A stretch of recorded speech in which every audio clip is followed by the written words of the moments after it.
Pozdrav svima pčelarima i vrtlarima. Sredina kolovoza je i 22. vikend u sezoni. Ovaj vikend posvetili smo kupinama. Pogledajte šta smo snimili. Uživajte. Evo nas u kupinama. Kupine su obilno rodile. Evo, prekrasno je. Već ih beremo nekakva 2 tjedna, a braćemo sigurno još 2 tjedna. Kad smo ih sadili, posadili smo na način da smo pomiješali nekoliko različitih sorata.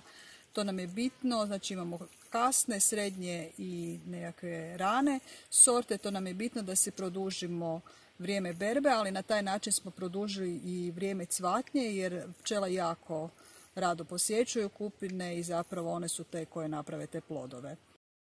Evo za usporedbu, ovo su nam znači divlje kupine, a ovo su uzgojene kupine, evo samo za usporedbu veličina, to izgleda tako. Kupina je zahvalna biljka jer se nikada nije dogodilo da ju je uništio nekakav kasni mraz. Uvijek kupina ima svake godine. Međutim, kako je vrijeme berbe, tako je i vrijeme da se kupine pripreme za sljedeću godinu. One su potjerale evo ovako grane. To su grane koje će nam sljedeće godine donijeti rod. Znači ova grana koja sada nema ničega je ovogodišnja grana koja će donijeti rod. Da bi potakli bolju rodnost te grane, mi ćemo ju odrezati na određenu visinu. Ove grane što ovdje stoje nemaju potpornja i nezgodno nam je tu staviti. Dakle, one će ići na nekakvu visinu od 1,50 m. Kad odsjećemo na tu visinu 1,50 m, biljka će biti dovoljno stabilna da će sama sebe držati. Kako režemo? Znači, one imaju listove. Tu se ova čak već razgranala i iznad tog lista na nekakvih centimetar u kosu napravimo rez. To je to. Znači ovo nam je ostalo, ovo nam je odrezana grana koja će se još pustiti ovak sa strane grančice ovim pazuhcima listova će isterati i to će nam donijeti rod. To se treba napraviti sada da se biljka ne iscrpljuje sa rastom s ovim drugim dijelom grane, ona je samo crpi energiju, nego ovaj dio koji bude donio rod. Bitno je napraviti kosi rez, i bitno je da je taj oko 1 cm iznad pupa.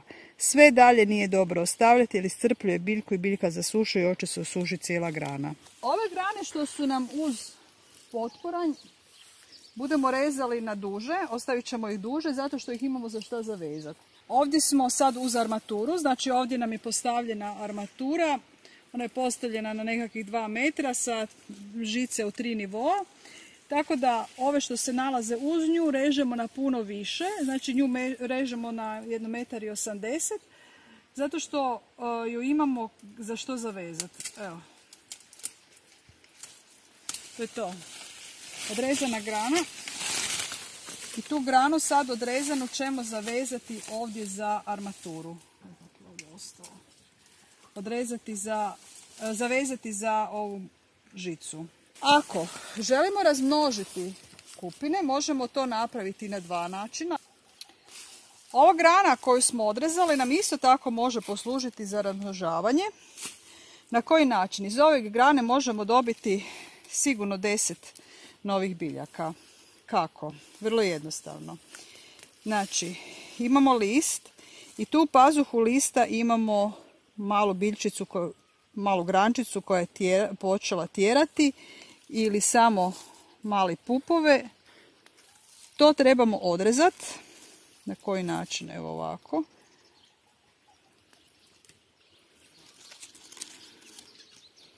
I dobijemo rasad. Ovo je rasad kupine. Ovo ćemo posaditi u zemlju, dobro zalijevati i to će nam narast nova biljka. Znači kod sadnje ovog rasada bitno je da kad ga stavimo u zemlju da ovaj pup ostane iznad zemlje i ono što je jako bitno samo dovoljno vlage. Znači vrlo jednostavno, vrlo brzo iz jedne grane možemo dobiti 10 novih biljaka, nema potrebe za kupovanjem, razmnoži se jako lako. Znači ove dugačke jednogodišnje grane mogu nam služiti i za razmnožavanje kupina. To se zove razmnožavanje po valjenicama zato što ćemo granu spustiti skroz do zemlje. Evo imamo ovdje jednu dugačku granu koja nam ide skroz do zemlje. I šta ćemo sad napraviti? Jednostavno je spustiti i učvrstiti u zemlju. Evo, stavit ćemo je na zemlju. Malo ćemo staviti zemlje preko nje. Jednostavno staviti 2 drveta i tako ostaviti. Biljka će napraviti sljedeće. Znači, ovdje će pustiti korijenje, a ovaj dio će krenuti rasti prema gore. Ovdje ćemo odsjeći i imamo novu biljku koju možemo dalje presaditi kuda hoćemo. Kupine posađene na suncu, njihov plod je puno slađi nego oni što su posađeni uz šumu gdje nema toliko sunca, ali se vidi da im je lišće puno žuče i da biljkama baš tu nije nešto prelijepo, iako su jako rodne. Voljeli bi da se pretplatite na naš kanal. Za vas je pretplata besplatna, a nama je poticaj za daljnji rad. Dakle, samo kliknite na pretplati se.